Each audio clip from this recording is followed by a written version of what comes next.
Калі вы паспрабуеце зайсці сёння на сайт беларускага камітэта дзяржаўнай бяспекі, то ў вас гэта не атрымаецца. Старонка КДБ ў інтэрнэце ўжо некалькі месяцаў не працуе. Днямі кіберпартызаны прызналіся, што гэта іхных рук справа. Яны ўзламалі сайт і парушылі ягоную працу. Але сёння прыйшлі яшчэ больш важныя навіны. Кіберпартызаны атрымалі і выклалі ў свабодны доступ 40 тысячаў даносаў, якія розныя людзі дасылалі ў камітэт дзяржаўнай бяспекі і прапановаю аб супрацы з лукашэнкаўскімі чэкістамі. З імёнамі, прозвішчамі і адрасамі, фізічнымі і электроннымі. Сярод гэтых лістоў лёгка знайсці даносы на палітычных апанентаў рэжыму. І мне адразу ўзгадаліся даносы 30-х мінулага стагоддзя, калі па ананімных кляўзах людзей адсылалі на расстрэлы. І хоць з тых даносчыкаў ужо няма ў жывых, гэтыя архівы дагэтуль не адкрытыя. Рэжыму гэтыя здрайцы ідэйна блізкія, а таму няма чаго трывожыць іхную памяць. Тым больш на гэтым фоне каштоўны ўзлом кіберпартызанаў. Ён дазваляе нам ведаць імёны тых, хто дапамагае рэжыму Лукашэнкі чыніць палітычныя расправы. Краіна павінна ведаць гэтых герояў. Я веру, што гэта, па-першае, прымусіць задумацца гэтых пасобнікаў злачынцаў, а па-другое, дазволіць нам, як нацыі, хутчэй прайсці дарогу ачышчэння. Так што, браво, кіберпартызаны! Вітаю вас! Гэта тыдзень з Ігарам Кулеем, і ў наступныя 1,5 гадзіны мы вам распавядзем пра тое, што Лукашенка рыхтуе запасны аэрадром. Распачалася будова 19-й па ліку рэзідэнцыі для дыктатара. Гэта будзе самы бяспечны палац, бо знаходзіцца ён па-за межамі Беларусі. Супольна з Белполам распавядзем усе падрабязнасці, факты пра крадзеж дзяржаўнай маёмасці, сумы і імёны ўдзельнікаў аферы. А таксама пакажам шыкоўныя інтэр'еры, у якіх будзе жыць Лукашенка. Это самая большая на сегодняшний день кража режима Лукашенко у белорусов, у Беларуси в целом. И, естественно, каждый белорус должен понимать, где, как, какими способами его обманывают. Лукашенко крадзе сотні мільёнаў долараў у беларускага народа, а сваёй эліце распавядае байкі пра сціплае жыццё. Падвядзем вынікі галоўнага шабашу рэжымнай эліты. Я благодарю вас за ту поддержку, которую вы оказали мне. В этом зале находится элита нашего общества. Я считаю вас своими детьми, которые, может быть, по возрасту не годятся мне еще детьми быть, но я считаю вас своими детьми. У Киеве эвакуявалі 2 шпіталі праз пагрозы з боку кіраўніка беларускага КДБ Церцеля. Лукашыскім марыянеткам даверу няма, але, як высветлілася, інфармацыю, агучаную Церцелем, у сакрэтным лісце пацвердзіў і прадстаўнік кабінету Святланы Тихановскай Валерый Сахашчык. Разбираемся ў дэталях гісторыі. Все эти лица, их деятельность и планы комитету известны. В борьбе с терроризмом действуем по законам военного времени, решительно и без колебаний. Среди террористов и их пособников есть и убитые, и раненые. На гэтым тыдні рэжым Александра Лукашэнкі завяршыў сваю трансфармацыю. Скончылася адная веха лукашызму, пачалася іншая. На хвалі пратэстаў 2020 года дыктатар абяцаў палітычныя перамены, рэформу сістэмы кіравання, абяцаў раздаць надзвычайныя прэзідэнцкія паўнамоцтвы іншым галінам улады і органам кіравання. І нават кляўся, што гэта ягоны апошні тэрмін, і на новы ён не пойдзе. Але час бяжыць хутка, і старыя клятвы забываюцца, і вось Лукашенко ўжо вострыць лыжы на новы тэрмін. А раздача паўнамоцтваў? І тут, як кажуць, гара нарадзіла мыш. Паўнамоцтвы дадалі традыцыйнаму шабашу лукашызму, усебеларускаму народнаму сходу. Толькі вось хто стаў на ягоным чале? Руслан Игнатович працягне. Голосую, в каждой клетке поставил птичку. Без інтрыгі. То есть везде за. Старшынём гэтак званага ўсебеларускага народнага сходу на гэтым тыдні стаў Александр Лукашенко. За амаль адзінагалосны вотум даверу дыктатар дзякаваў дэлегатам са слязьмі на вачах. Я благодарю вас за ту поддержку, которую вы оказали мне. В этом зале находится элита нашего общества. Я считаю вас своими детьми, которые, может быть, по возрасту не годятся мне еще детьми быть, но я считаю вас своими детьми. А калі эмоцыі крыху сціхлі, ён прызнаўся, што вынік нават для яго не стаў нечаканасцю, а пазіцыю ў выглядзе аднаго голасу супраць Лукашенко ў стане вытрымаць. В основном, наверное, здесь ебатьки. И вы не ищите, что тут кто-то один проголосовал против. Я знаю, кто это.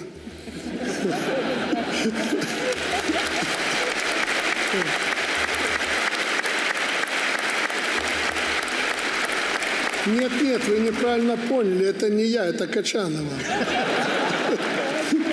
Да. Я прямо скажу, что я голосовал за предложенного председателя, заместителя и тех, кто баллотировался в состав президиума. Гэткім чынам Лукашенко вярнуў сабе некаторыя паўнамоцтвы, якія, паводле новай канстытуцыі, перадаў сходу. То он фактично з одной кишени своей штонікаў там ці пінжаку Александра Лукашенко пераклаў в іншую, но это все засталося при ім. Ніякіх іншых, як бы ніякага іншага суб'екту, прынамсі пакуль, не прадугледжана. Упершыню ў гісторыі у Лукашэнкі з'явіўся і намеснік. Ім стаў 64-гадовы выхадзец з-пад Воршы, медык паводле першай прафесіі Александр Косінец. Гэта той чалавек, які вельмі актыўны, вельмі амбіцыёзны чалавек. Ён быў зняты з пасады кіраўніка адміністрацыі менавіта за сваю амбіцыёзнасць, бо ён лез таксама ў тыя функцыі, якія перадусім належаць Лукашэнку. Ён фактычна прыкрываўся яго імём і даваў даручэнні, якія не даваў сам Лукашенко. Лукашенко рызыкуе з прызначэннем Косінца. Акрамя права ўзнагароджваць чыноўнікаў, УНС на паперы мае процьму іншых паўнамоцтваў. Сход можа зняць прэзідэнта з пасады, мае права ўвесці надзвычайнае або ваеннае становішча. Прапануе змену ў Канстытуцыю, выбірае і вызваляе ад пасады старшыню і суддзяў Канстытуцыйнага і Вярхоўнага судоў, склад Цэнтральнай выбарчай камісіі, зацвярджае ваенную дактрыну, канцэпцыю нацыянальнай бяспекі. Інстытуцыя, якая магла б кантраляваць іншыя галіны ўлады. Гэта відавочна быў адказ на падзеі 2020 года. Орган, які легітымна зможа адмяніць іх рашэнне, ці адмяніць вынікі выбараў. Пляцоўку УНС Лукашенко збольшага выкарыстаў для мілітарысцкіх заяваў, а таксама нёс паклёп на апазіцыйных палітыкаў. Наши тихушки-лохушки призвали уничтожить Беларусь, ни мало ни много. Цитата. «Беларусь остается последней страной Европы, где применяется смертная казнь. Ее необходимо уничтожить». Ради смены власти в Беларуси они действительно готовы на все. Цытата, якую на свой манер перайначыў Лукашенко, была вырваная з туіту Ціханаўскай ад 30 сакавіка. Вось як яна гучала на самой справе. Мы не можем допустить, каб Беларусь ператварылася ў камеру пакаранняў смерцю пуцінскай Расіі ці лабараторыю рэпрэсіяў. Беларусь застаецца апошняй краінай Еўропы, дзе прымяняецца смяротная кара. Гэта неабходна знішчыць разам з рэжымам, які выказаў поўную знявагу да чалавечых жыццяў. Лукашенко, прэзентуючы новы дакумент, канцэпцыю нацыянальнай бяспекі, згадаў і нейкі сакрэтны інструмент, датычны назірання за грамадзянамі. Принимается правовой акт закрытого характера, который устанавливает систему индикаторов для всех сфер жизнедеятельности. На основе этих показателей с различной периодичностью проводится оценка состояния национальной безопасности. Гэта аддае відавочна паліцэйскай дзяржавай, якая імкнецца кантраляваць усё. Да, тут можа быць розныя, канешне, тут можуць быць нейкія агентурныя сеткі, так званае стукацтва, якое можна ў гэтай сістэме толькі заахвочваць. Гэта і кантроль інтэрнэта, і вось той кантроль над грамадствам, якой, напрыклад, ёсць у Кітаі. Не забыўся дыктатар і агучыць пагрозы ў бок беларускіх эмігрантаў і добраахвотнікаў ва ўкраіне. Сваім непрыяцелям ён намякнуў на магчымасць рэпрэсіяў супраць іхных блізкіх, а сваім прыхільнікам паабяцаў калісьці сысці. Я уйду на покой только тогда, когда вы мне в какой-то форме скажете «все». И когда рядом будет стоять человек, который не предаст. Трэба разумець, што ў выпадку такога мірнага адыходу на пенсію Лукашенка збіраецца заставацца старшынём гэтага сходу, каб кантраляваць пераемніка. Засталося толькі знайсці хоць кагосьці, хто дакладна яму не здрадзіць. И я вас никогда не предам! Руслан Ігнатович, Белсат. На гэтым тыдні мы маглі назіраць за чарговым з'ездам камуністычнай партыі БСР. Ну, або, як яго зараз называюць усебеларускім народным сходам. Амаль 1200 дэлегатаў з усёй краіны з'ехаліся ў сталіцу. Ніякага шматгалосся, розніцы меркаванняў, ніякай дыскусіі не было прадугледжана. Як сказаў сам Лукашенка, у зале былі толькі лукашысты, толькі ябацькі. У мяне ўзнікае пытанне, а навошта сабраліся, калі спрачацца пра лёсы краіны не збіраліся? Ну, па-першае, каб паспаць. Прапагандыст Ігар Тур ледзь стрымаўся, каб не заснуць. Гэта той Ігар Тур, які раней звяртаўся да чыноўнікаў. Я зацытую. «Я бы вельмі хацеў прасіць вас на сустрэчах з кіраўніком дзяржавы, да і на любых нарадах, дзе ёсць тэлекамеры, усё ж такі знаходзіць у сабе сілы і быць сабранымі.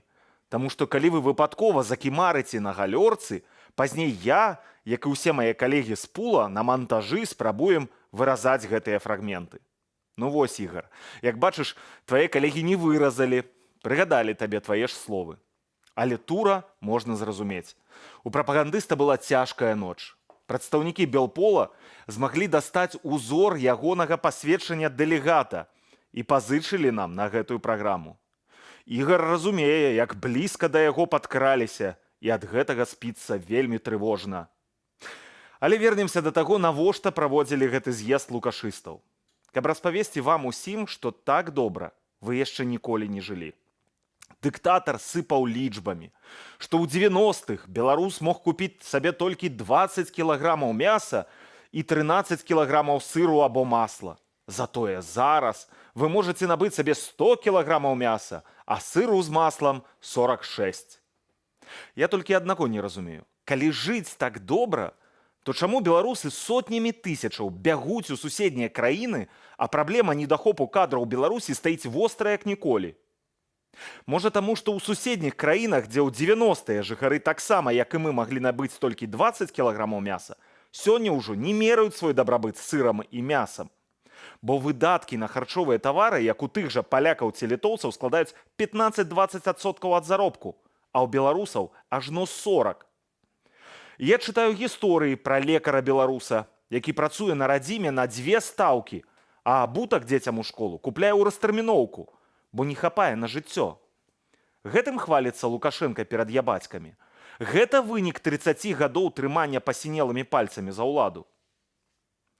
А што тычыцца самога сходу, то я яго ўспрымаю як такую форму тімбілдинга.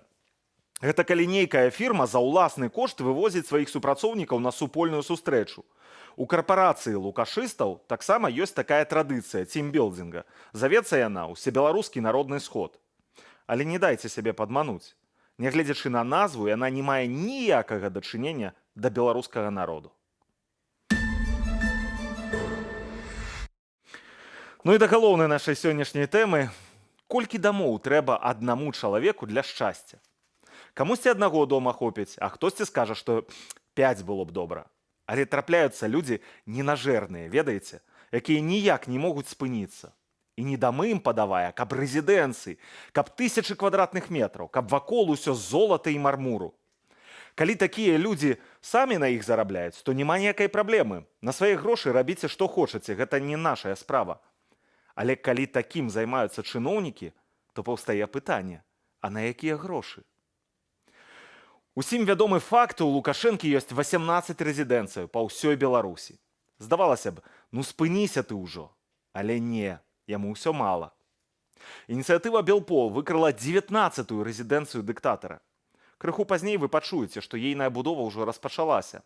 Гэтым разам не ў Беларусі, а побач са сваім сябрам, яшчэ адным дыктатарам і вайсковым злачынцам Уладзімірам Пуціным. Месца абранае невыпадковае, горад-курорт Красная Паляна, вельмі блізка ад Сочы і берага Чорнага мора. Праз момант вы пабачыце унікальную гісторыю, у якой ёсць усё, і схемы, якімі дарваўшыеся да ўлады чынушы крадуць нашу з вамі ўласнасць, і твары тых, хто крышуе ўвесь гэты бізнес і праварочвае злачынныя аферы. Ну а вішенкай на торце пакажам вам антуражы пакояў для дыктатара у новым нясціплым палацы, запасным аэрадроме ў Расіі на выпадак, калі з Беларусі пагоняць мётламі. Гэтую гісторыю Белпол зрабіў сумесна з нашым тэлеканалам. Зычу вам прыемнага прагляду. За владение имуществом либо приобретение права на имущество, совершенное должностным лицом с использованием своих служебных полномочий, хищением путем злоупотребления служебными полномочиями, совершенные организованной группой в особо крупном размере, наказываются лишением свободы на срок от 5 до 12 лет со штрафом и с лишением права занимать определенные должности или заниматься определенной деятельностью. Здравствуйте, уважаемый белорус! Белпол продолжает свою работу, направленную на выявление и документирование преступлений, совершенных режимом диктатора Лукашенко и его приспешников. Мы считаем очень важным знать и показать вам, как банда, захватившая власть в нашей стране, присваивает государственную собственность и набивает свои карманы. В будущем, когда режим падет, незаконно отчужденное имущество будет возвращено в собственность Республики Беларусь. А вот имущество и доходы хунты, полученные в результате захвата и удержания власти, будут изъяты и использованы для выплаты компенсации лицам, пострадавших от действия режима.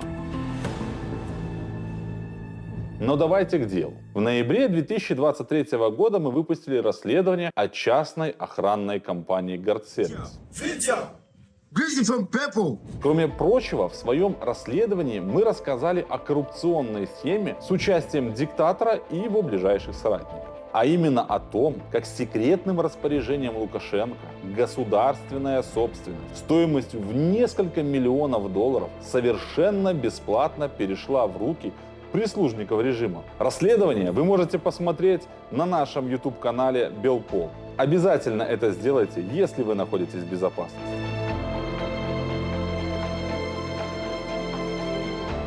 После выхода этого расследования с нами начали связываться белорусы, знакомые с махинациями по отчуждению режимом государственного имущества. Они подсказали нам, что ситуация с земельными участками, перешедшими в собственность Гардсервиса, далеко не единственная. Схема отлажена и прекрасно работает. Проанализировав полученную информацию, мы начали работу в этом направлении и получили доказательства многомиллиардных хищений, связанных с реализацией недвижимого имущества, в том числе находящегося за пределами нашей страны и принадлежащего Республике Беларусь на праве собственности. Вернее, будет сказать, принадлежавшего. Наш источник обратил наше внимание на очень любопытную информацию, о которой гражданам Республики Беларусь, по мнению хунты, знать не обязательно. Касается эта информация продажи в феврале 2022 года участка земли, принадлежавшего на праве собственности Республики Беларусь. Подчеркнем, на праве собственности. Речь об участке площадью 97 248 квадратных метров, расположенным по адресу поселок Красная Поляна Адлерского района города-курорта Сочи, Краснодарский край, Российской Федерации. Чтобы было предельно понятно, 97 248 квадратных метров земли – это 972,5 сотки. Запомните эту цифру. В дальнейшем мы к ней еще вернемся. Тем же, кто не хочет ждать, предлагаем просто-напросто прогуглить рыночную стоимость сотки земли в Красной Поляне. Что из себя представляет поселок Красная Поляна? Это элитнейший российский горнолыжный курорт, расположенный недалеко от побережья Черного моря на высоте около 550 метров над уровнем моря. Именно в Красной Поляне проходили 22-е зимние Олимпийские игры в 2014 году в дисциплинах олимпийской программы на снежных и снежно-ледовых трассах. То есть в соревнованиях в видах спорта, как биатлон, лыжные гонки, прыжки на лыжах, фристайл, бобслей. Здесь же размещались спортивные делегации и инфраструктура, обеспечивающая проведение соревнований. Примерно представляете, каких космических сумм может достигать стоимость земли в этом населенном пункте.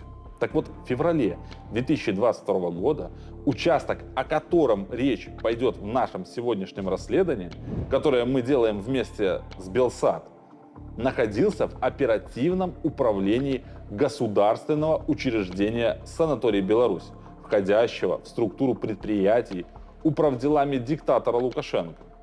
Право собственности на этот участок Республика Беларусь приобрела еще в 2009 году, после ратификации соглашения между Республикой Беларусь и Российской Федерацией о взаимной передаче в собственность земельных участков.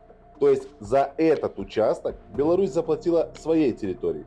И вот 18 февраля 2022 года нотариусом Сочинского нотариального округа Ларионовой был удостоверен договор купли-продажи земельного участка, в соответствии с которым Республика Беларусь продала рассматриваемый участок земли. Признаемся, что на получение этого договора мы потратили огромное количество времени, сил и, не будем скрывать, денег. Но в итоге копия договора купли-продажи оказалась у нас в руках. От имени продавца, то есть от лица нашей страны, договор подписал гражданин Колесник Геннадий Леонидович. На тот момент директор санатория «Беларусь», в чьем распоряжении и находился данный участок. В биографии гражданина Колесника никаких сюрпризов мы не нашли. Естественно, это выходец из МВД, бывший руководитель Могилевского колледжа МВД и БФСО «Динамо». По выходу на пенсию в 2017 году назначен на должность директора санатория. Но вернемся к сделке купли-продажи земельного участка. Покупателем земли в элитнейшем курортном поселке выступило российское общество с ограниченной ответственностью «Комплекс Инвест», зарегистрированное 8 июня 2021 года в городе Москва. Запомните, 8 июня 2021 года. Изучая договор купли-продажи, мы обратили внимание на пункт 1.3, в соответствии с которым участок отчуждается в пользу российской фирмы на основании распоряжения диктатора с грифом ДСП, то есть для служебного пользования. Именно на основании таких же секретных распоряжений диктатора отчуждалась недвижимость государственного учреждения БФСО «Динамо» в городе Минске в пользу принадлежащей Шейману частной охранной фирмы «Гардсервис». Не менее странным нам показалось и то, что первое из распоряжений, указанных в договоре, а именно номер 157 РП ДСП, датировано 20 июля 2021 года, то есть немногим более месяца после регистрации в Москве общества с ограниченной ответственностью «Комплекс Инвест», которое приобрело этот участок. Напомним, данное общество зарегистрировали 8 июня 2021 года. Поэтому мы решили запросить у лояльных к нам сотрудников госаппарата распоряжение Лукашенко, чтобы подробнее изучить условия этой сделки. И не ошиблись. Нас очень обрадовало содержание этих документов. Вернее, даже не содержание, а факт их наличия в принципе. Нам очень нравится, с каким рвением лукашисты документируют свою преступную деятельность. Свою и своего руководителя. Ведь распоряжение за его же подписью. Не будем тянуть, смотрим. Распоряжение 157 РП ДСП от 20 июля 2021 года. В пункте 1 сразу же натыкаемся на ранее упомянутую российскую фирму покупателя и стоимость. Произвести отчуждение в 2021 году в собственность ООО «Комплекс Инвест» Российская Федерация, находящегося в собственности Республики Беларусь объекта по кадастровой стоимости 970 миллионов российских рублей в соответствии с его целевым назначением. В нижней части документа есть ссылка, поясняющая, о каком объекте идет речь. Это тот самый участок в Красной Поляне. Адрес и кадастровый номер абсолютно совпадают.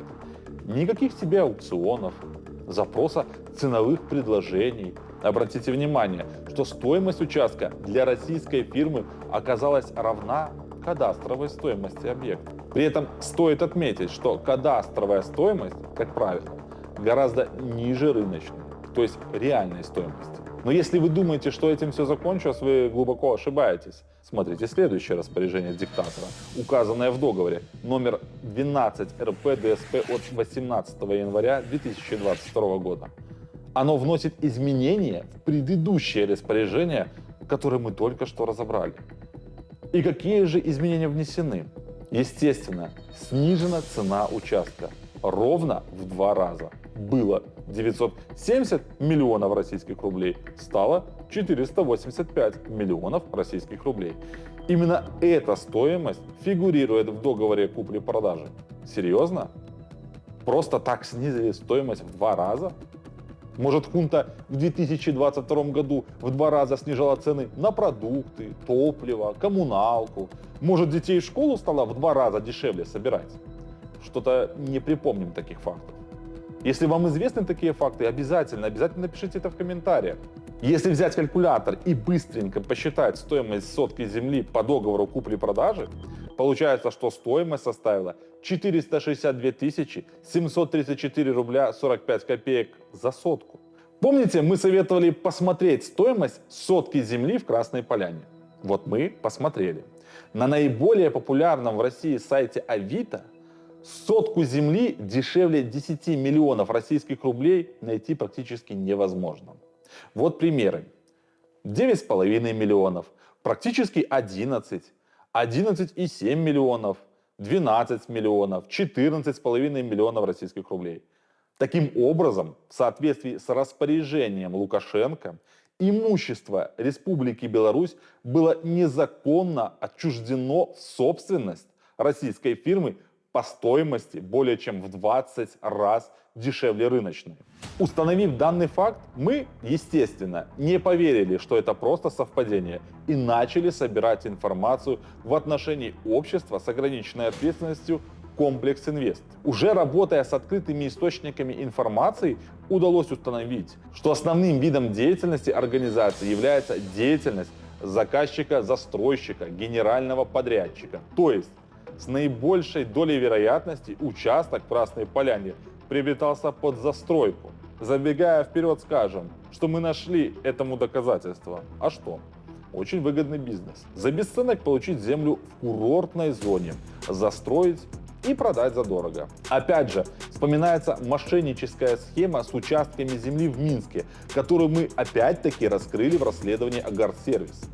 Дальше стало еще интереснее. Регистрация фирмы «Комплекс Инвест» была начата 2 июня 2021 года, а датой регистрации значится тот самый день, 8 июня 2021 года. Компания была зарегистрирована на имя пенсионерки, гражданки Российской Федерации Бортьевой Елены Васильевны, которая, по нашему мнению, выступала фиктивным учредителем, дропом, выражаясь языком мошенников. Она же на первоначальном этапе по документам являлась директором фирмы. Фирма с момента регистрации длительное время не осуществляла какой-либо деятельности, только арендовала офис, нанимала персонал и ничего не строила. А уже 12 мая 2022 года, спустя непродолжительное время после очень выгодной покупки участка земли в Красной Поляне, 99,9% доли фирмы «Комплекс Инвест» перешли в собственность общества с ограниченной ответственностью «Региональный порядок», или, как указано в другом источнике, «Товариство з обмежованной отказностью Региональный порядок», что подтвердило наши догадки о том, что мы взяли верный след. И след этот ведет домой, в Беларусь.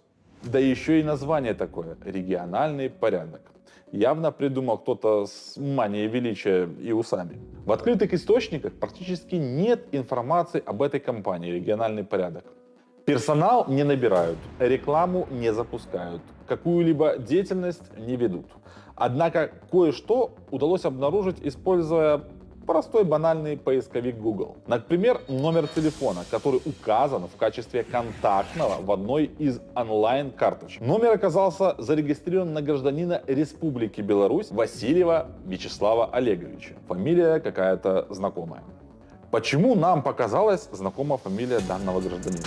Да потому что гражданин Васильев уже фигурировал в одном из наших расследований.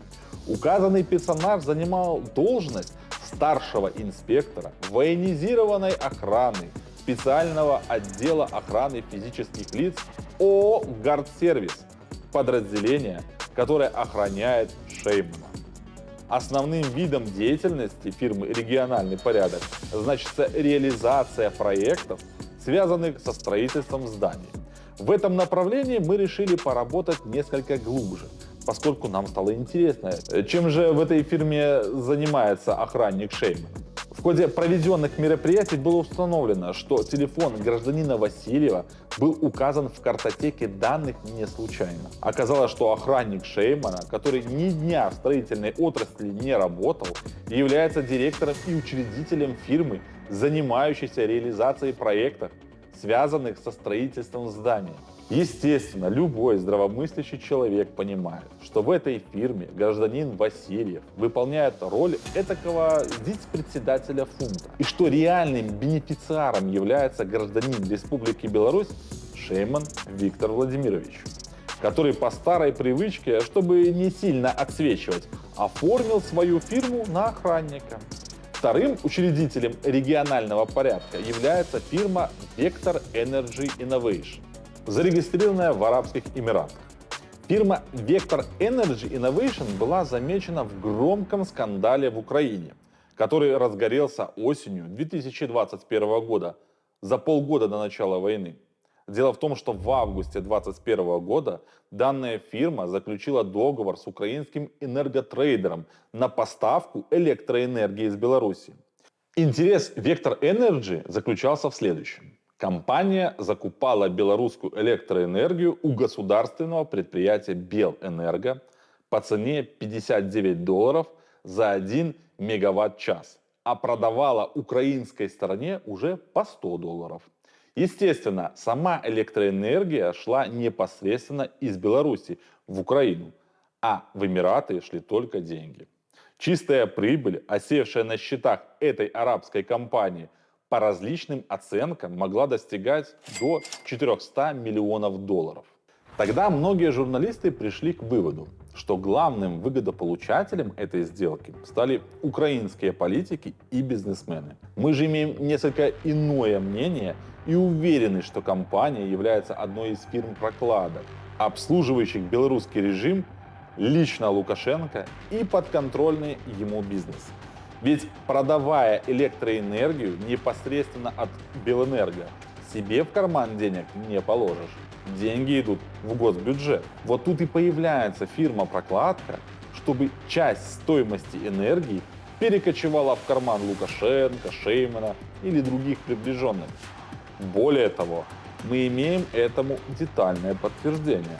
В августе того же 2021 года, сразу же после заключения контракта на поставку электроэнергии в арабскую компанию Vector Energy, был трудоустроен некто гражданин Аношко Сергей Эдуардович. Контракт, заключенный с гражданином Аношко, подписан 30 августа 2021 года, но действовать он начал 23 августа, спустя 2 дня после заключения договора на поставку электроэнергии в Украину. При этом должность, которую Аношко занял, называется Executive Director, исполнительный директор в переводе на русский язык. Наш источник полагает, что гражданин Аношко был трудоустроен в компанию именно под этот проект. Зарплата по контракту, кстати, почти $11 тысяч в месяц. Но вы же понимаете, что его не по объявлению в интернете нашли. Сергей Эдуардович Аношко – давний функционер многих лукашенковско-шеймановских структур. В частности, в свое время он занимал должность первого заместителя республиканского производственно-торгового унитарного предприятия «Беларусьторг», входящего в систему предприятий управделами диктатора Лукашенко. Если кто-то забыл, руководителем управделами до 11 июня 2021 года был хорошо всем знакомый Шейман. Так что случайных людей в этой схеме нет. И раз уж мы заговорили о событиях 2021 года и вспомнили гражданина Аношко, расскажем вам еще об одной интересной организации, с которой последний связан. 11 марта 2021 года гражданин Аношка вместе с уволенным накануне заместителем Шеймана Свиридовым Андреем Григорьевичем организовывают закрытое акционерное общество «Вектор Capital Group». Расположилась вновь созданная фирма по адресу город Минск, улица Стрелковая, 13. Охраняет офисы, естественно, охранная фирма Шеймана, то есть Гардсервис, которая по этому адресу сама же и находилась в начале своего становления. Основным видом деятельности Vector Capital задекларирована деятельность головных организаций, из чего следует, что фирма создана для управления другими организациями, входящими в какую-то структуру. По информации наших источников, Vector Capital Group не что иное, как клон, уменьшенная копия управделами диктатора, которая выполняет те же функции, только под маской частной структуры. А создание этой фирмы было обусловлено внесением управделами Лукашенко в санкционные списки Европейского Союза в конце 2020 года, что существенно осложнило ведение бизнеса по некоторым направлениям, по зарубежным проектам в частности. Так что санкции работают, кто бы что ни говорил. В эту логику вкладывается череда отставок в управделами Лукашенко в 2021-2022 годах. 19 февраля 2021 года Лукашенко освобождает от должности заместителя управделами Свиридова, который уже через 2,5 недели регистрирует фирму Vector Capital Group. 15 июня 2021 года свой пост покидает и руководитель управделами Шейман. Несколько позже, 19 сентября 2022 года, Лукашенко освобождает от должности первого заместителя управделами Селиванова Николая Ивановича. Причиной увольнения Свиридова, Шеймана и Селиванова в каждом случае значится переход на другую работу. Параллельно с вышеуказанными функционерами свои должности покидает и ряд других непубличных сотрудников управделами Лукашенко. Контракты с ними расторгаются по той же причине – в связи с переходом на другую работу. Все они становятся сотрудниками новой, никому неизвестной фирмы Vector Capital Group. О своей работе в этой компании в одной из частных бесед вскользь упомянул выходец из управделами Лукашенко Семехин Александр Васильевич, занимающий в данной фирме должность начальника управления по изучению конъюнктуры и спроса полезных ископаемых. Да, такая должность в частной фирме. Я уже закончил с этой самой карьерой госслужащего. Когда ты уже? Ну вот я с прошлого года, с ноября месяца уже. Просто зарабатываю деньги. Ну, как бы недалеко но, от управления делами, но... Ясно. Короче, тогда звони и приезжай. А то, обязательно. Такие новости, а я не знаю. Таким образом, мы имеем фирму Vector Capital Group, созданную по образу и подобию управделами Лукашенко, в которой работают бывшие сотрудники управделами. Фирмой руководят два бывших заместителя Свиридов и Селиванов и бывший руководитель управделами, естественно, всем известный Шейман. Фирма подотчетна непосредственно Лукашенко и денежки зарабатывает, вернее ворует, именно для того, чтобы поддержать режим.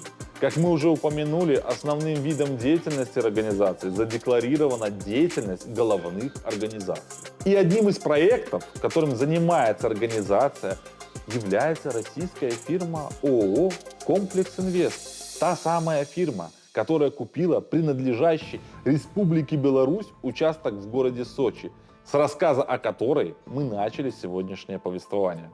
Круг замкнулся. Теперь стало понятно, зачем нужны были секретные распоряжения Лукашенко и почему участок элитной земли в Красной Поляне, находящийся в собственности Республики Беларусь, за бесценок продали российской фирме. Потому что это имущество Лукашенко, Шейман и их подельники просто похитили, украли, отжали. А вся процедура купли-продажи – банальная легализация преступной сделки. Сделки, которая в будущем в независимой Беларуси где будут независимые белорусские суды, она будет признана недействительной, со всеми вытекающими последствиями. Так что, сколько бы и Лукашенко не распинался о том, как он радеет за благосостояние белорусского народа. Нельзя, чтобы ты набивал свои карманы, а люди полунищенское там существование вели. Теперь мы знаем, что вдобавок к тому, что он кровавый диктатор, он еще обычный вор и коррупционер, выстроивший сотни серых и черных схем, выкачивающих деньги из белорусской экономики. Подведем промежуточный итог. Действия Лукашенко, Шеймана, Селиванова, Свиридова и иных лиц в части завладевания вышеуказанным имуществом, то есть участком земли в Красной Поляне, надлежит квалифицировать по части 4 статьи 210 Уголовного кодекса Республики Беларусь как хищение путем злоупотребления служебными полномочиями, совершенное организованной группой в особо крупном размере. Безальтернативное наказание за совершение данного преступления от 5 до 12 лет лишения свободы.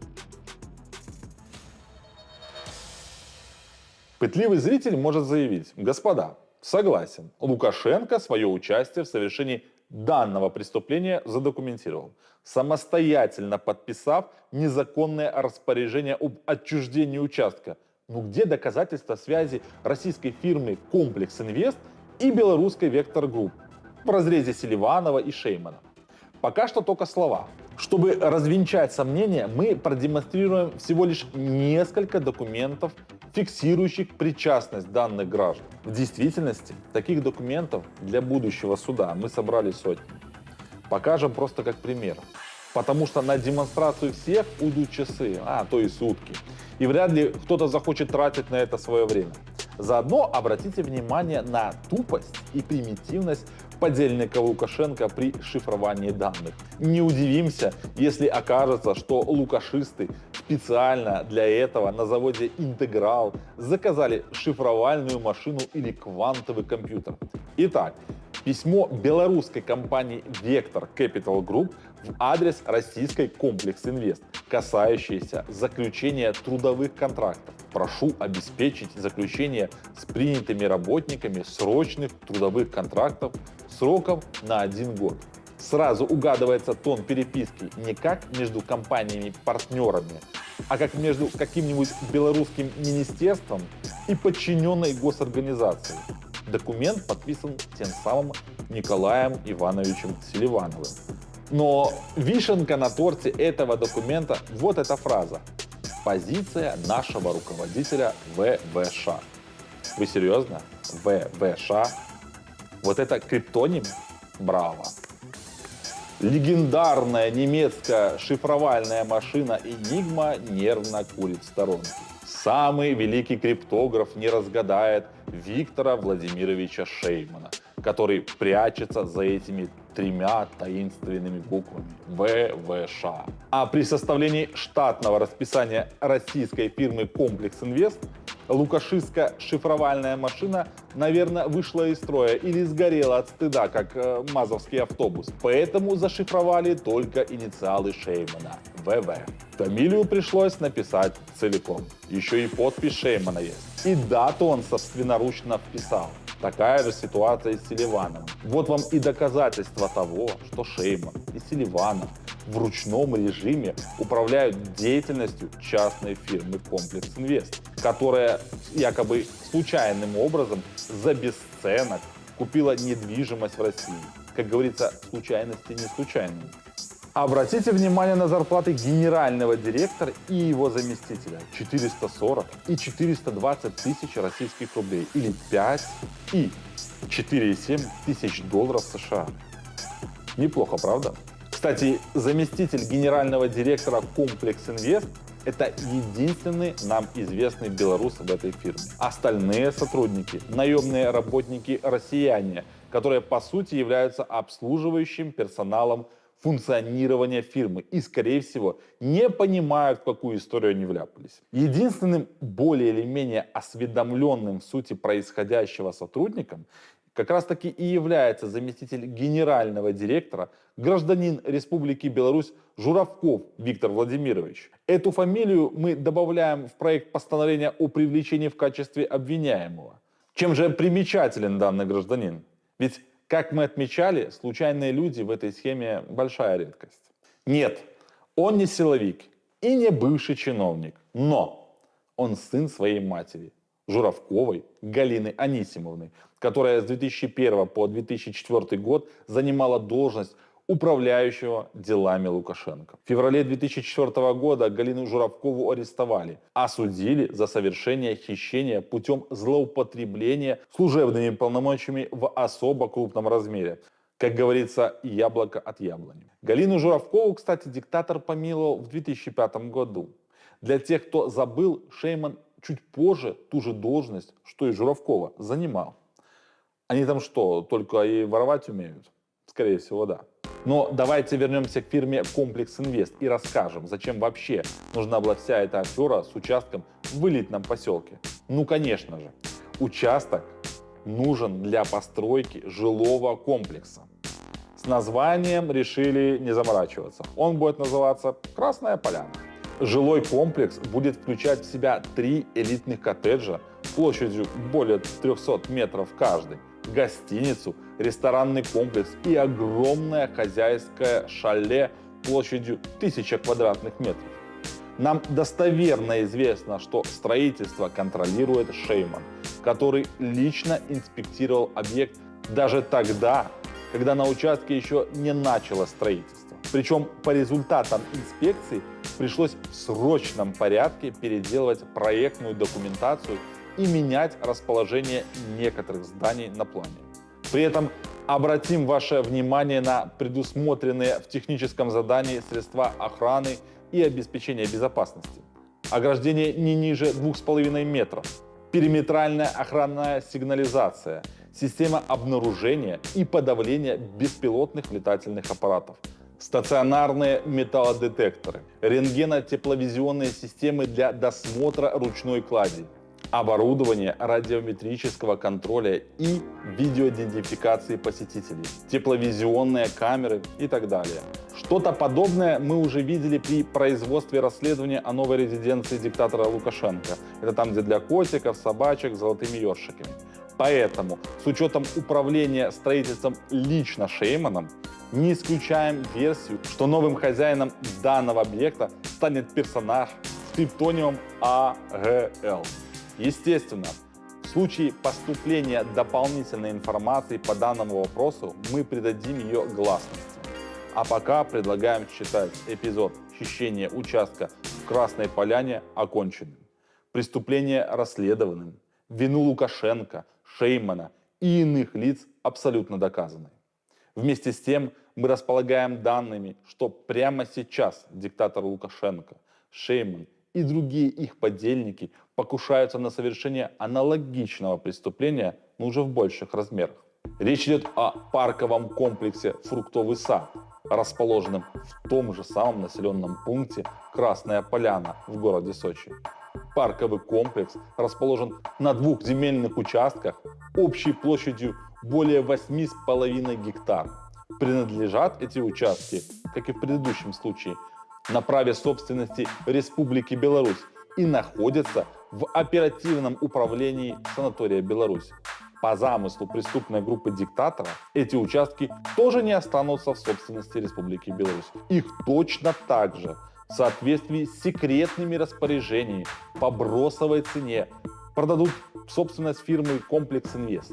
Пока за основу взята и так заниженная кадастровая стоимость. Но мы уже знаем, как легким росчерком пера эта цена может быть уменьшена вдвое. А что мешает уменьшить стоимость в 3, 5, 10 раз? Абсолютно ничего. Жадность Лукашенко не знает границ. Вместо парка отдыха лукашисты планируют построить 10 многоэтажек, состоящих из 1- и 2-комнатных апартаментов. Апартаменты, естественно, выставят на продажу. Прибыль, которую планирует получить диктатор Лукашенко и его приспешники, это 526 миллионов долларов США, то есть более $500 миллиарда. Неплохо, правда? Что же мешает Лукашенко провернуть аналогичную схему и пустить прибыль в государственный бюджет? А ничего, просто на ту Беларусь и думает о том, как поплотнее набить свои карманы, добросить немного корма в миски Карпенковым, Терцелем и прочим Кубраковым. А для вас у диктатора денег нет.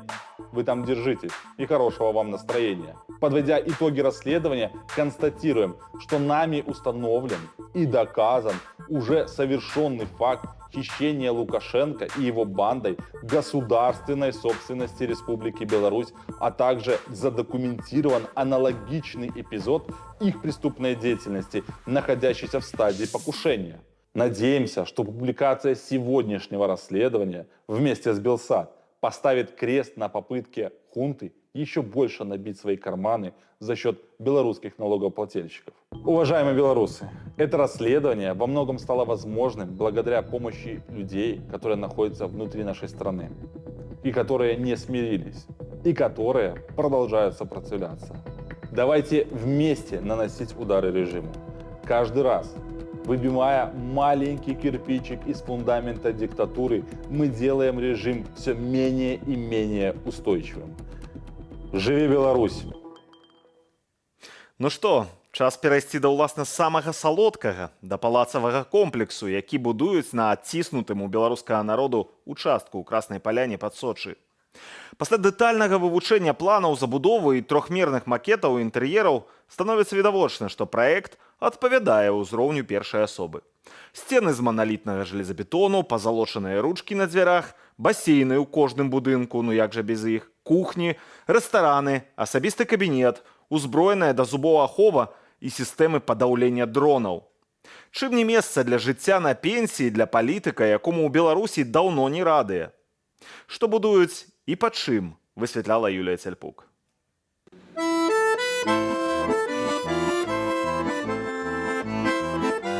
Краснодарский край, 2021 год. Путин прымае Лукашенко на самым великим и дорогим горнолыжным курорте России у поселку Красная Поляна. 38 километров до Черного моря и 55 до Сочи, где проживае сам кіраўнік России. Нерухомасць у Красной Поляне зможа сабе дазволіць далёка не кожны вялікі босс. Як і прыйсці сюды ў якасці дэвелапера ці забудоўніка зможа не кожная вялікая кампанія. Стоимость квадратного метра жилья в Женеве была, к примеру, там, $5000 или там евро квадратный метр, да, и вот в Сочи так.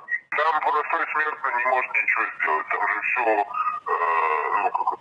под монополиями государства. Там по региону, по Сочи, там дочка Путина имеет вес, и поэтому там не все так просто.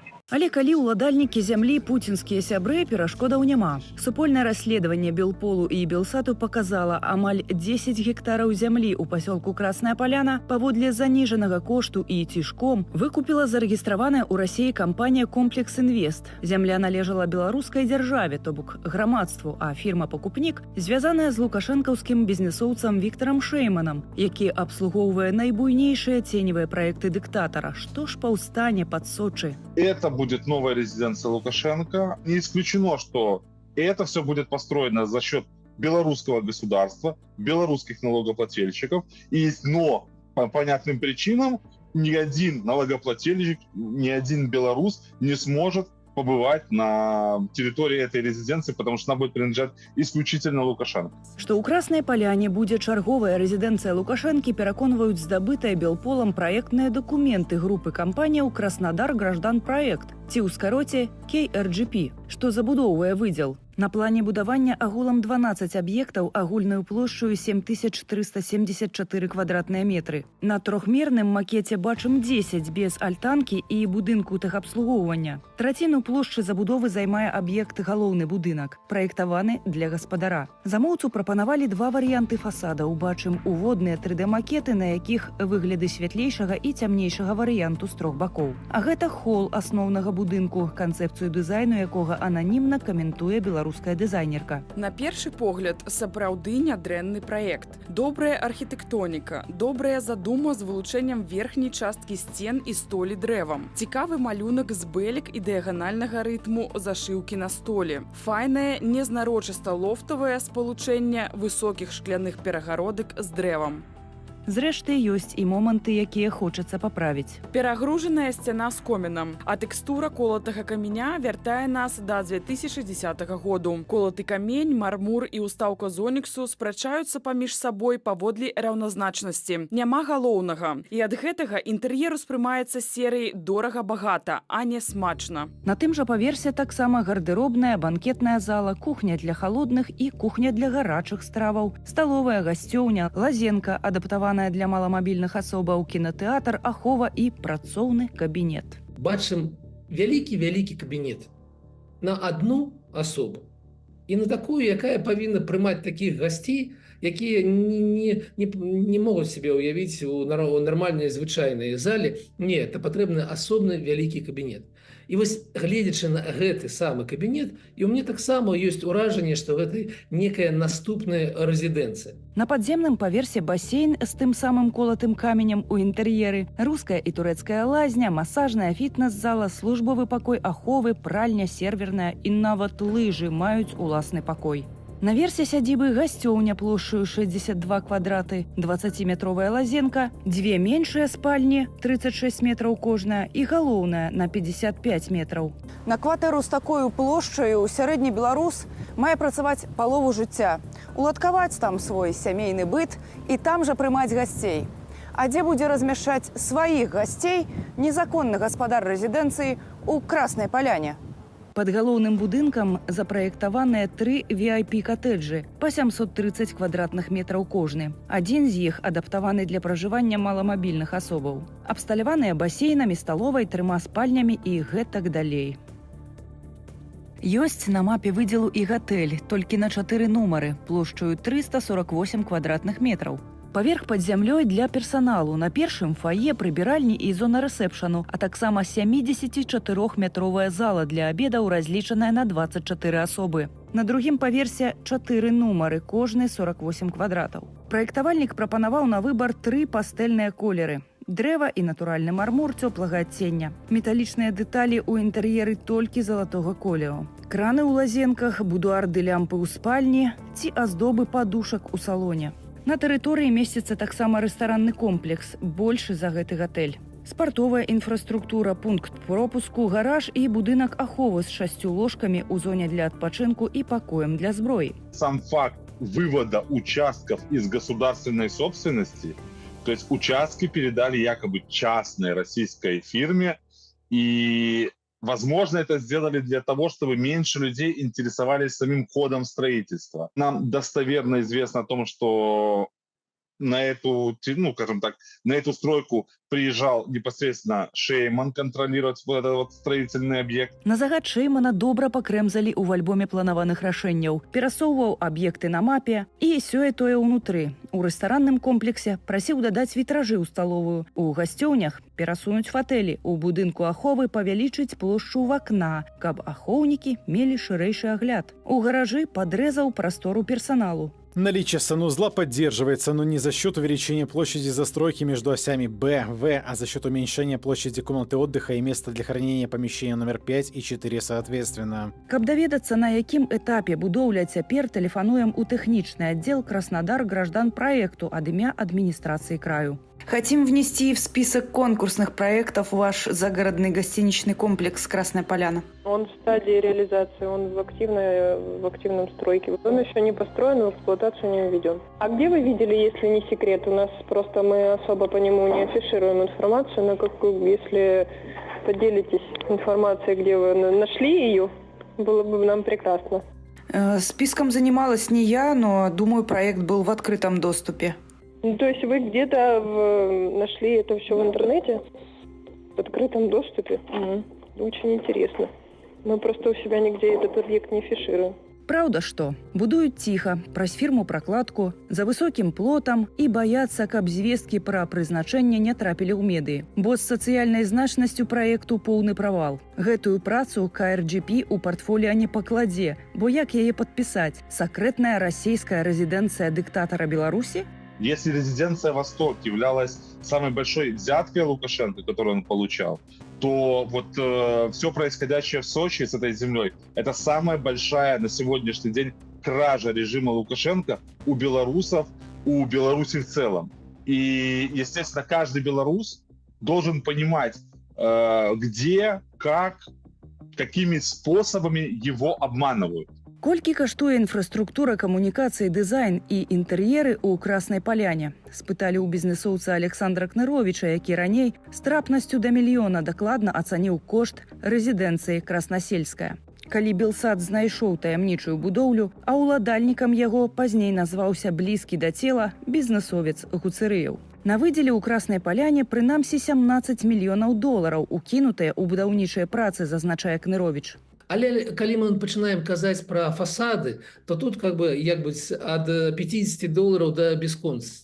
А калі мы пачынаем казаць пра ўнутраны інтэр'ер, то там, калі мы параўнаем тое ж самае з дворцом незалежнасці беларускім, то там могуць вылезці кошты і 10 000 на адным квадраце. І тое, што мы бачым у гэтых картынках, нас прыводзіць да таго, што там і будзе гэтыя самыя 10 000 з улікам абсталявання, з улікам камунікацыі, з улікам таго, што там у кожным доміке абавязкова ёсць басейн. Вось там будуць такія госці, якія не могуць жыць без басейна. Калі ж арыентавацца на прэміум матэрыялы, мэблю, асвятлення і дэталі у традыцыях асноўнай рэзідэнцыі Лукашэнкі Палацу незалежнасці, то ацэнка праекту ў Краснай Паляне Гэта было бы да $50 мільёнаў долараў, калі б гаспадар захацеў бы, так як у нас Палац незалежнасці вісіць лямпа з Італіі і всякія іншыя рэчы, якія не маюць ніякага дачынення да Беларусі, але вось вельмі сціплы адзін чалавек там захацеў жыць менавіта ў такіх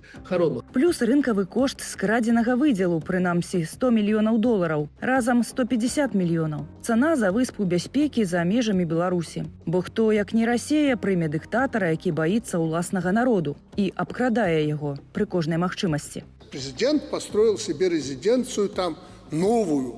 Слушайте, да, мне хватает рабочих мест, где работать. Здесь я работаю и за городом. Але дзе жыць, калі зацягнуты прэзідэнцкі тэрмін усё ж скончыцца? Бяспечнае гняздо пад Сочы для дыктатара пачалі ўладкоўваць па 2 гадах ягонага крывавага змагання за ўладу і супраць санкцыяў. 18 лютага 2022 года у беларусаў скралі адпаведны зямельны выдзел, а ўжо праз 4 дні Владзімір Пуцін распачаў поўнамаштабную вайну супраць Украіны. Пасля такіх навінаў хто будзе глядзець на незаконныя зямельныя ўгоды? Але на кожную праўду свой момант. Юлія Цельпук, Белсат. У гісторыі з гэтай зямлёй, гэтай рэзідэнцыяй і гэтымі фірмамі ёсць яшчэ некалькі цікавых паваротаў, таму сачыце за нашай праграмай, абяцаем дапоўніць. А пакуль працягваем выданне іншымі навінамі з Беларусі. На гэтым тыдні прагучалі паведамленні пра магчымую атаку з ужываннем баявога дрона на аб'екты энергетычнай інфраструктуры Беларусі. Спачатку заяву зрабіў кіраўнік КДБ Іван Церцель. Маўляў, ягоныя чэкісты ўжо перадухілілі спробу такога нападу з тэрыторыі Літвы.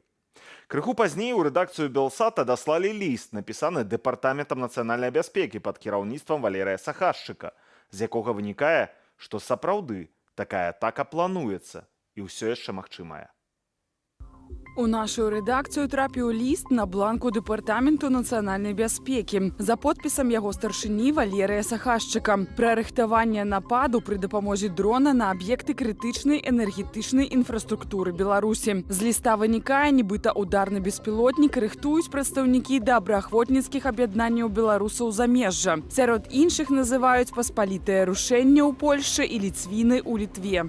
Валерый Сахашчык пацвердзіў сапраўднасць ліста і прасіў не публікаваць яго. Арганізацыі, якія згадваюцца як датычныя да магчымага нападу на аб'екты крытычнай інфраструктуры Беларусі, пракаментавалі сітуацыю наступным чынам. Ліста ніякага не атрымлівалі. Клуб ёсць афіцыйнай недзяржаўнай арганізацыяй і супрацьпраўных дзеянняў не дапускае. У паспалітым рушэнні пра існаванне самога ліста ведалі, а сваю нібыта датычнасць да ўдару па тэрыторыі Беларусі зняпраўдзілі. Пасля ўнутранага правярання было вызначана, што гэта правакацыя ў дачыненні паспалітага рушэння. Мы таксама параілі дэпартаменту і Сахашчыку больш старанна правяраць інфармацыю, што паступае да іх, перш чым распаўсюджваць яе. На гэтым тыдні старшыня КДБ Іван Церцель заявіў, нібыта лукашэнкаўскія сілавікі перадухілілі нанясення удараў баявымі дронамі з тэрыторыі Літвы па аб'ектах у Менску і яго ваколіцах. Праз хвіліну абмяркуем гэтую справу з нашым госцем, а пакуль прапаную паслухаць заяву кіраўніка лукашэнкаўскага КДБ Церцеля. Комитетом государственной безопасности во взаимодействии с коллегами из других силовых структур в последнее время проведен ряд острых чекистских мероприятий, который позволил предотвратить нанесение ударов боевыми дронами с территории Литвы по объектам в Минске и его пригородах. Да эфіру далучыўся Сергей Пеляса, аўтар і вядоўца міжнароднай праграмы «Пра свет» на Белсаце, таксама палітычны аглядальнік. Сергею, добрый вечар.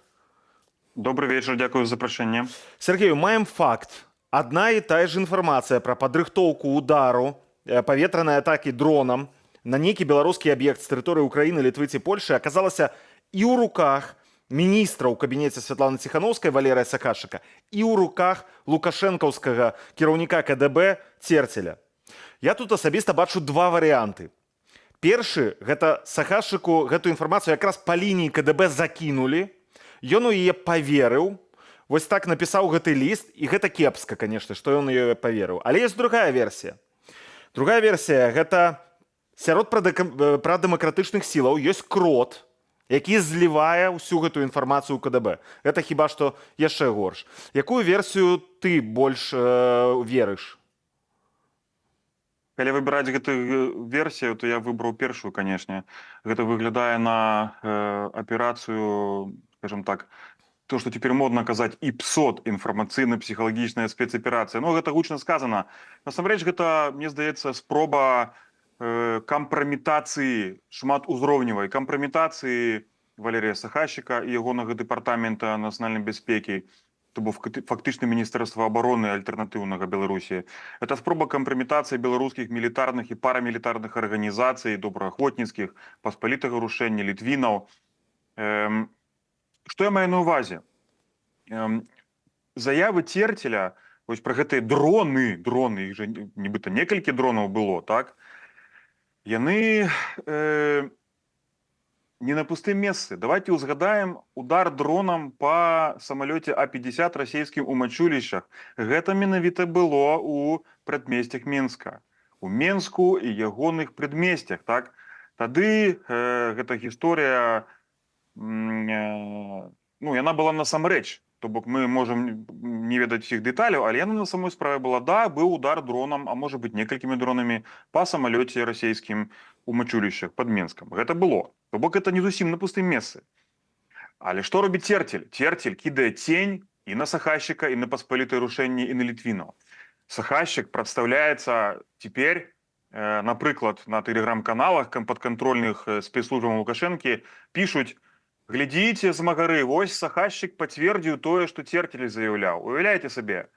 То бок кампраметуюць Валерія Сахашчыка, маўляў, ён заяўляе тое ж самае, што Церцель, і нават гэта пацвярджае. Тым больш гэта кепска, што гэта адбываецца ўжо другі раз. Давайте узгадаем сітуацыю, калі некалькі тыдняў таму Валерый Сахашчык апублікаваў звесткі пра тое, што нібыта Лукашенко з Пуціным разам рыхтуюць агрэсію супраць Літвы з магчымым выкарыстаннем ядравай зброі. Тады гэтыя заявы крытыкаваліся і ўзгадывалася тое, што, магчыма, Валерый Сахашчык карыстаецца нейкімі канспірологічнымі крыніцамі кшталту тэлеграм-каналаў ананімных у інтэрнэце. І, в прынцыпе, тая рыторыка, калі гучала пэўная пагроза, што можа выкарыстаць ядравая зброя супраць Літвы, гэта ўпісваецца ў расійскі ядравы шантаж. Расійскі ядровы шантаж гэта палітыка, якую вядзе інфармацыйная палітыка, якую вядзе Кремль. Часам асабіста Путін яе выкарыстоўвае дзеля таго, каб запужаць захад і зменшыць ягоную матывацыю па падтрымцы Украіны.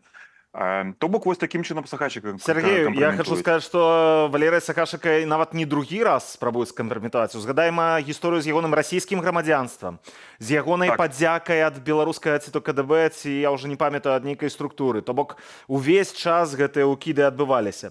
Ты узгадаў тут дрон, якім пад Мачулішамі знішчалі самалёт ДРЛО, радар дакладней, знішчалі расійскі вось гэты А-50, але тут зусім іншая сітуацыя, таму што паспалітае рушэнне, напрыклад, заявила, что информация про падрыхтоўку імі паветранаму удару гэта правакацыя, накіраваная на дыскрэдытацыю іхнай арганізацыі. У іх реально мог бы быць матыў і, што самае важнае, тэхнічныя магчымасці. Таму што тут гаворка ідзе пра тое, што з тэрыторыі Літвы, Украіны альбо Польшы павінен быў ляцець дрон. Гэта ўжо не маленькі, некалькі кілаграмовы вось такі дрон, якім знішчаны быў радар А-50. Тут гаворка ўжо пра шмат 10-кілаграмовыя альбо нават 100-кілаграмовую баявую машыну, якая здольная самастойна праляцець там 200-300 кіламетраў і ударыць па нейкім аб'екце, магчыма, нават у умовах, калі будуць глушыць GPS, то бок без суправаджэння аператара, без суправаджэння сувязі GPS. Ввогуле, такія тэхнічныя магчымасці ў кагосьці ёсць з беларускіх добраахвотнікаў? Я зараз адкажу на гэта пытанне, толькі трошки пару секундаў закончу. Паспалітае рушэнне літвінаў таксама кампраметуюць. Это працяглая кампанія спецслужбаў Лукашэнкі, каб паказаць, вось, глядзіце, гэта тэрарысты, яны там тэракты нейкія рыхтуюць, так, хочуць атакаваць з тэрыторыі Літвы і Польшы, уцягнуць гэтыя дзяржавы у вайну. Канешне, захад у гэтым не зацікаўлены, то бок адбываецца настройванне Літвы і Польшчы і агулам усяго заходняга грамадства супраць беларускіх патрыятычных арганізацый, якія дзейнічаюць у Еўрасаюзе. Гэта цэлая кампанія, гэта толькі адзін элемент гэтых дзеянняў. Што тычыцца тэхнічных магчымасцяў, канешне, зноў жа, заява Церцеля не зроблена цалкам на пустым месцы. Мы ведаем, што вайна Расіі супраць Украіны показала, што тэхналогіі вытворчасці дронаў, яны досыць дэмакратычныя і даступныя. Фактычна, любая асоба з ведамі базавымі па электроніцы і інжынерыі ў стане скласці дрон. Пытанне ў тым, ці гэты дрон здолее далецець да вось Менска і ягоных прадмесцяў.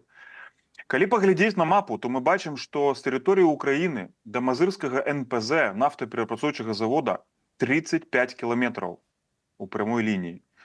Вось. І, ну, гэта як бы такое пытанне рытарычнае, ці наколькі лёгка стварыць такі дрон. Я думаю, што не вельмі складана стварыць дрон, які бы далецеў да НПЗ. І я думаю, што в беларускім асяроддзі знайшліся б такія людзі.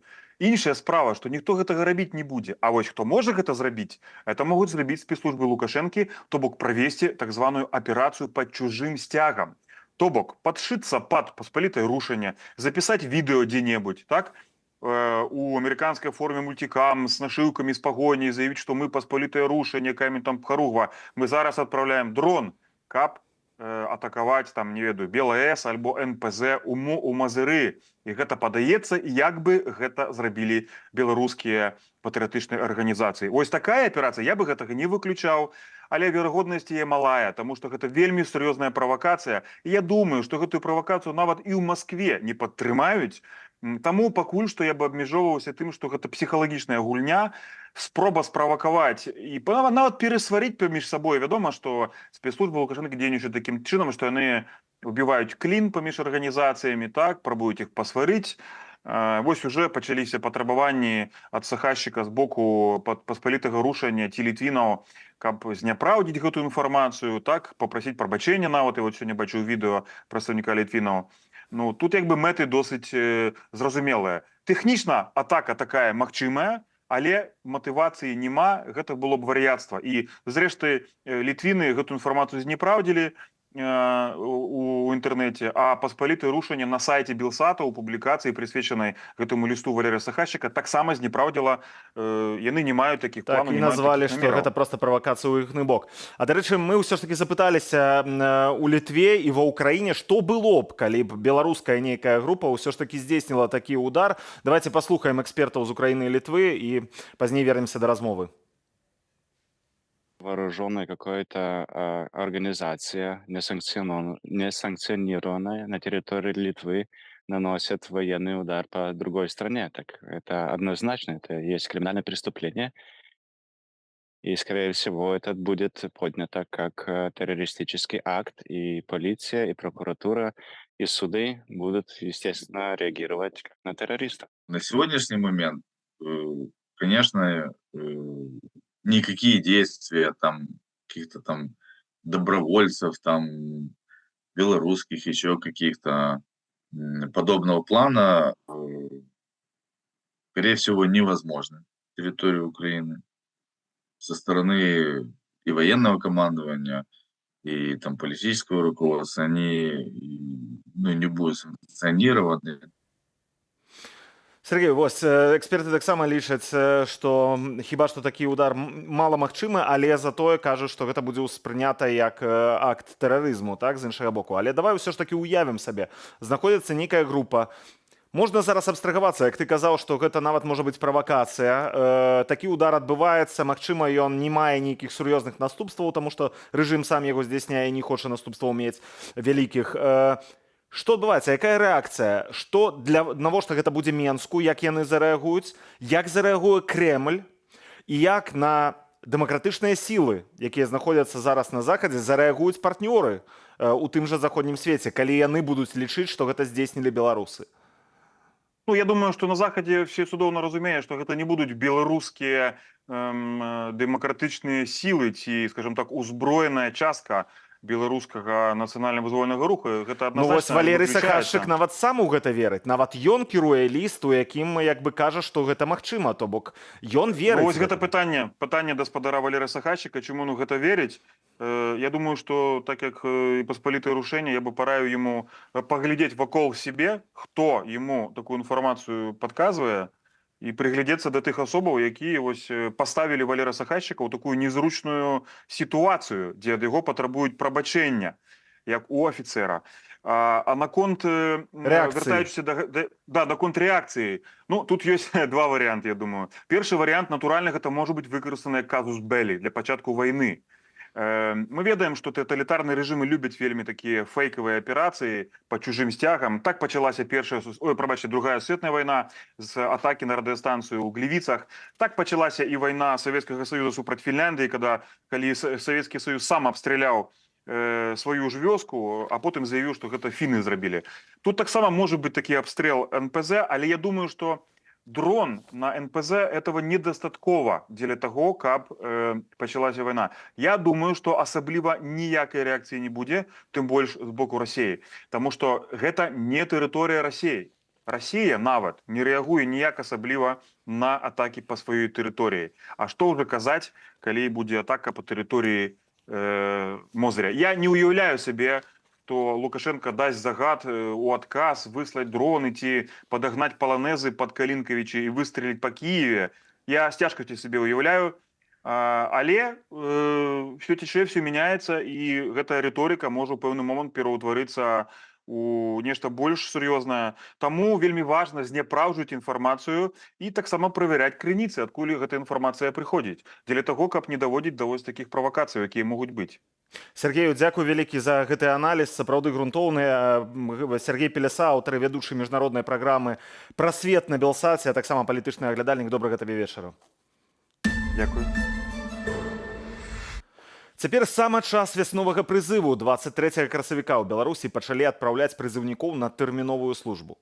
Агулам за гэтую вясну войска збіраюцца скіраваць 10 тысяч новабранцаў з 40 тысяч выкліканых у прызыўныя камісіі. Лічбы суадносныя з леташнімі, але ёсць і нюансы. За год рэжым значна падагнаў заканадаўства пад ваенны час, у маладзёнаў застаецца ўсё менш варыянтаў альтэрнатыўнай службы ў войску, а па інфармацыі Белпола, падлеглым тэрміновай службе збіраюцца на пэўны час увогуле забараняць выезд з краіны. Пра што гэта можа сведчыць? Уладзіслаў Корсак шукаў адказы.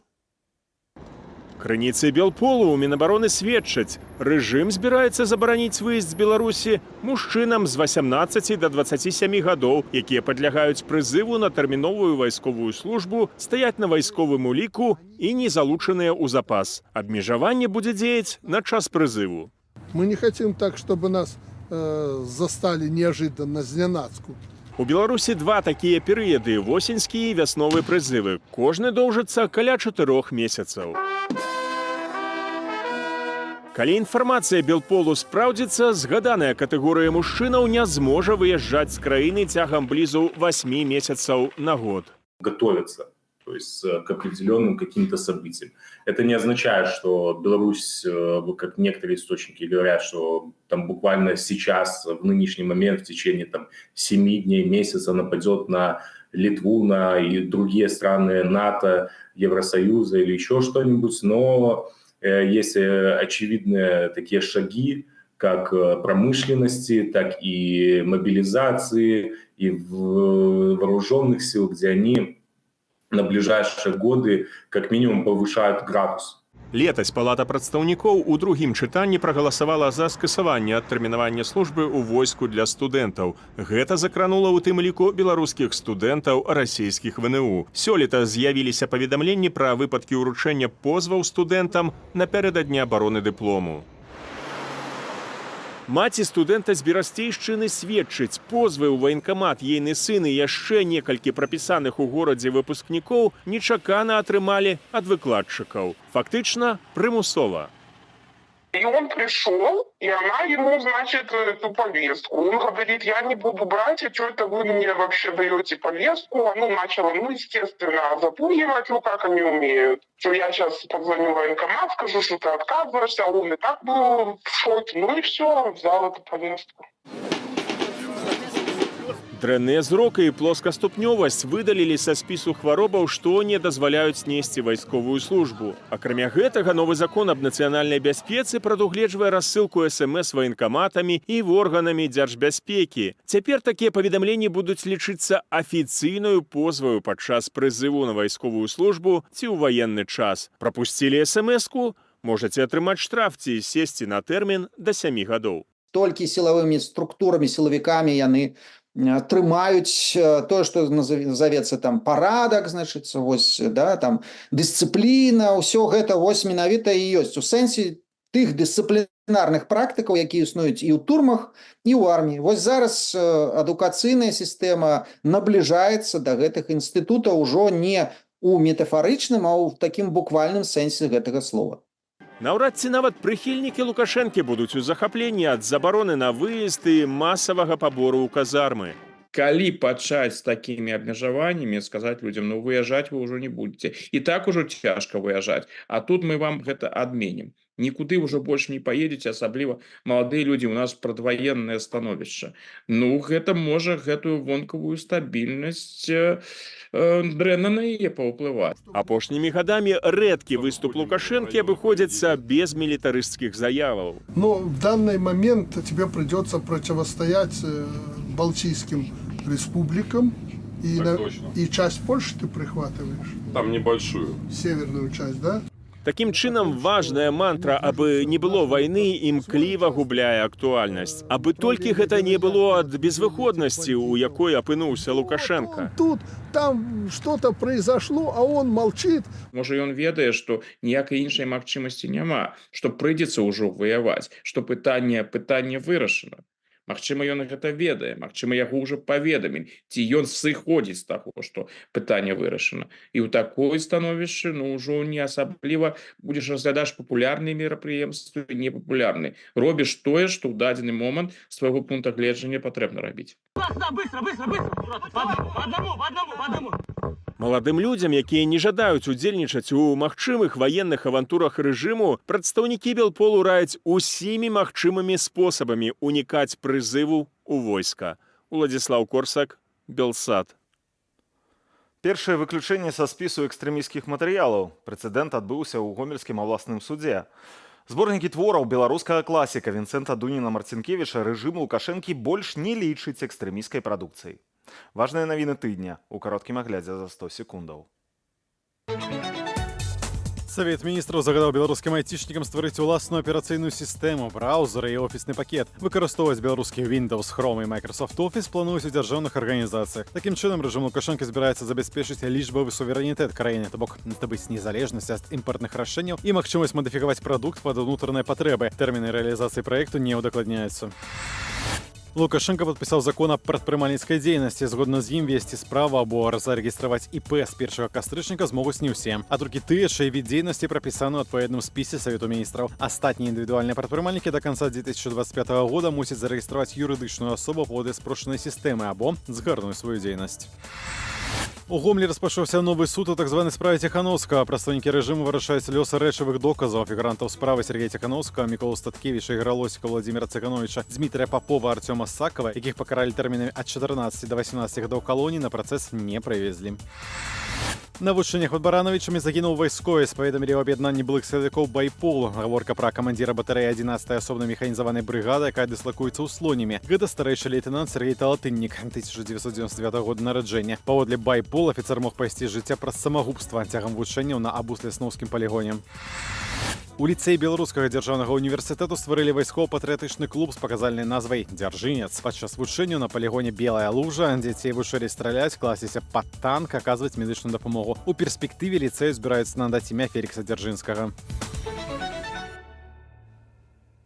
На гэтым тыдні завяршыўся прыём і адбор спісаў кандыдатаў да ўдзелу ў выбарах у каардынацыйную раду 3-го склікання, якія пройдуць напрыканцы траўня. У выніку камісія зарэгістравала 12 выбарчых спісаў, у якія ўваходзяць 265 асобаў. Аднаму спісу і некалькім асобам выбарчая камісія каардынацыйнай рады адмовіла ў рэгістрацыі. Выбарчая камісія па выбарах у каардынацыйную раду 3-го склікання пачынае сваё адкрытае пасяджэнне. У онлайн-фармаце 25 красавіка выбарчая камісія каардынацыйнай рады зарэгістравала наступныя выбарчыя спісы. Салідарнасць, лідары спісу Георгій Дзмітрук, які прадстаўляе групу хрысціянскіх дэмакратаў, і Яўген Вільскі, выканальнік абавязкаў старшыні народнай грамады. Воля, лідар спісу Вадзім Кабанчук, намеснік камандзіра палка Каліноўскага. Еўрапейскі выбар, лідар спісу Александр Дабравольскі, старэйшы палітычны дарадца офісу Светланы Ціханаўскай. Наша справа, лідарка спісу Роза Турарбекова, палітолог і даследніца, былая выкладчыца БДУ. Закон і правапарадак, лідар спісу Александр Азараў, лідар арганізацыі былых сілавікоў «Байпол». Голас дыяспараў, адзінства па-над межамі. Лідарка спісу Надзея Нортан, лідарка беларускай суполкі ў Сан-Францыска, заснавальніца і першая прэзідэнтка Асацыяцыі беларусаў Амерыкі. Незалежныя беларусы, лідар спісу Максім Шабуцкі, блогер і былы добраахвотнік палка Каліноўскага. Блок Пракоп'ева Ягорова, лідары спісу грамадскі дзеяч Вадзім Пракоп'еў і дзейны спікер каардынацыйнай рады Андрэй Ягораў. Каманда Латушкі і рух за свабоду. Лідарамі спісу адпаведна з'яўляюцца кіраўнік НАУ Павел Латушка і старшыня руху за свабоду Юрасі Губарэвіч. Хопіць баяцца, лідарка спісу Тацяна Мартынова, блогерка і стваральніца суполкі «Хваціць баяцца». Краіна для жыцця, лідар спісу Віталь Савюк, кіраўнік руху «Краіна для жыцця». Моладзевы наступ, лідарка спісу Лізавета Пракопчык, генеральная сакратарка Саюзу моладзевых аб'яднанняў «Рада». Віншую усе выбарчыя суб'екты, зычу вам усім поспехаў і плённай агітацыйнай кампаніі. Нагадаю, яна пачынаецца ўжо ад зараз, ад сёння. Таксама нагадаю, што калі хтосьці не згодны з рашэннямі камісіі, у вас ёсць 2 дні, 48 гадзінаў на то, каб абскардзіць гэтыя рашэнні. Зарэгістравалі не ўсіх. Падаць скаргу абяцала прадстаўніца аб'яднанага пераходнага кабінету Аліна Коўшык. З прычыны несупадзення прозвішча ў пашпарце і ў спісах яе не дапусцілі да ўдзелу у выбарах. Я не хочу верыць у тое, што гэта нейкая спроба палітычна матываваная выключыць аднаго з лідараў спісу «Еўрапейская Беларусь». Мы будзем падаваць апеляцыю, якую ўжо зараз рыхтуем з нашымі юрыстамі. Я заклікаю Цэнтральную выбарчую камісію каардынацыйную раду да дыялогу, да канструктыўнага падыходу. Спіс за годнасць беларусак увогуле не зарэгістравалі. Прычына, лідар спісу, прадстаўнік арганізацыі «Рух» Яраслаў Грыгор'еў не пацвердзіў свайго беларускага грамадзянства, а без яго спіс не прайшоў паводле колькасці чалавек 9 пры неабходных 10. Спіс з'явіўся ў якасці пратэсту супраць гендерных квотаў на выбарах. Усе чальцы спісу ад руху пазначылі свой пол як жаночы. Нічога новага ці дзіўнага не адбылося, але мы лічым, што перформанс атрымаўся. Мы ставілі за мэту абараніць годнасць і гонар беларусак, ускрыць несупадзенне абраных правілаў гульні і паказаць праявы недэмакратычнасці пэўных працэсаў. У 12 зарэгістраваных выбарчых спісах пазначаныя 265 асобаў. Усе яны цяпер па-за межамі Беларусі. Толькі 80 з іх трапяць у трэці склад каардынацыйнай рады. Беларусы за мяжой могуць больш свабодна выказвацца, могуць, скажем, становіцца пэўным сэнсе голасам тых, хто знаходзіцца ўнутры краіны, падымаць нейкія важныя пытанні на больш высокую палітычную павестку, як на міжнародным узроўні, так і на ўзроўні беларускіх медыа, напрыклад, казаць пра праблемы, якія ёсць унутры краіны. Этап агітацыі працягнецца месяц да 25 траўня. Выбарчыя суб'екты маюць права прэзентаваць свае праграмы сярод іншага на старонцы «Новая Беларусь». З наступнага тыдня прадстаўнікі кожнага спісу могуць узяць удзел у бета-тэставанні выбарчай платформы. І яшчэ одно пытанне. На наступным тыдні будзе выдана і апублікавана відэаверсія і таксама тэкставая версія інструкцый для саміх выбаршчыкаў. Там будзе прапісаны алгарытмы, як галасаваць. Само галасаванне мае адбыцца 25-27 траўня ў онлайн-фармаце. Галасаваць можна будзе і з Беларусі, і з-за мяжы. Вынікі выбараў абвесцяць 8 чэрвеня. Аліна Скрабунова, Белсат. Праваслаўныя і вернікі іншых хрысціянскіх усходніх абрадаў святкуюць сёння вербную альбо пальмавую нядзелю. Гэта адно з 12 найважнейшых святаў у хрысціянскай традыцыі. Паводле Евангелія менавіта пальмавымі галінамі сустракалі Хрыста ў Іерусаліме. У нашых краях асвячэнне першых вясновых галінак вярбы сімвалізуе перамогу Сына Божага і самога жыцця над смерцю. Масава адзначаюць вербніцу не толькі ў краінах з пераважна праваслаўным насельніцтвам, але і, напрыклад, у Польшчы. Тут на Падляшшы найбольш праваслаўных вернікаў у краіне. Сярод іх мноства беларусаў. Здымкі з Беластоку вашай увазе.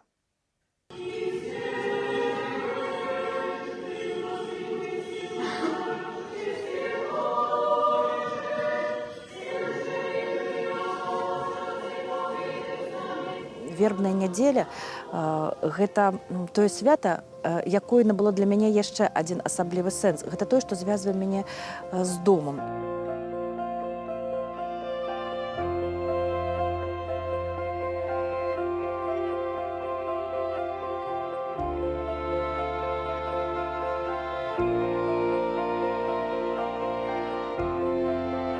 Семьей верим в то, что после того, как верба пройдет вот это вот таинство церковное, и потом, если дотронуться к части тела, которая нам болит, оно действительно есть возможность, что оно перестанет и каким-то образом вылечит. Это наша такая семейная традиция.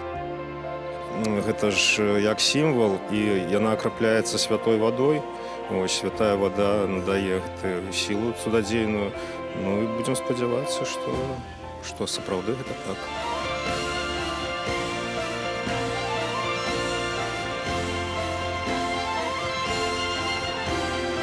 І вось гэта яшчэ такой дзень, калі я асабліва сумую па Беларусі.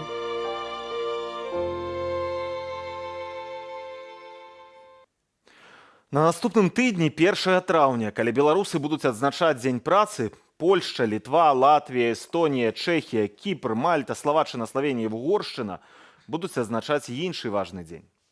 Роўна 20 гадоў таму, 1 траўня 2004 года, гэтыя краіны ўступілі ў еўразвяз.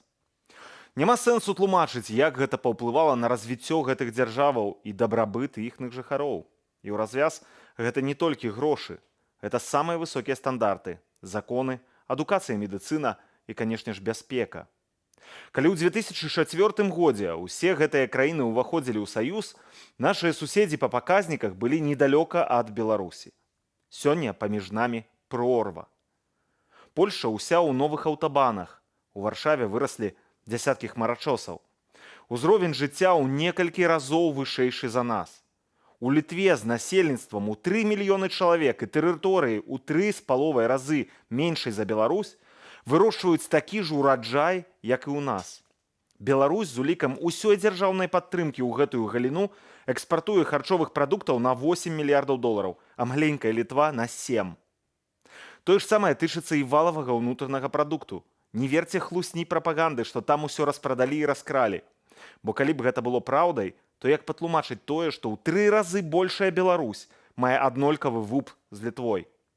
Адказ просты.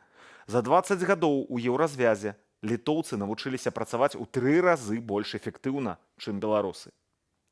Відавочна, што абяцаючы нам дабрабыт напрыканцы мінулага стагоддзя, Лукашенко павёў нас не па той дарозе. Самае цікавае, што Беларусь запрашалі ў еўразвяз тады ў 90-х разам з Літвой, Латвіяй і Эстоніяй запрашалі і Беларусь.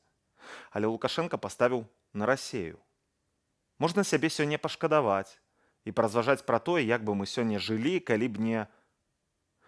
А можна зарабіць з гэтага высновы.